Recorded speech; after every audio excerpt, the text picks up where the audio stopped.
This is how to create a new timeline in DaVinci Resolve 20.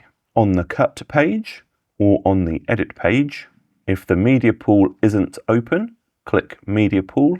If you have multiple bins, choose the bin that you want to create the timeline in, and then right-click, come up to Timelines, and choose Create New Timeline. There's quite a few options you can change here, but we're not going to go into them in this beginner's video. Choose a timeline name. We'll call this new timeline DaVinci Resolve for Beginners, and then hit Create.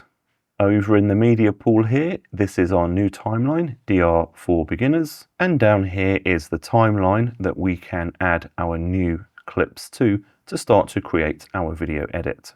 If you already have video files in DaVinci Resolve, you can create a timeline from them.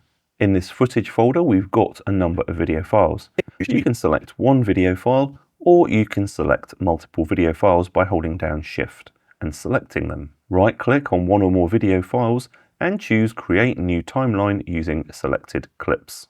Give the timeline a name and click Create.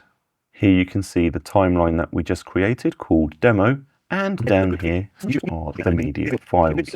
If I hit Shift Z to zoom out, we can see we've got 1, 2, 3, 4 media files added to this newly created timeline. One thing to be aware of is when you create a new timeline by default, it's going to create it using the default project settings. You can find these in the File menu, come down to Project Settings and open that.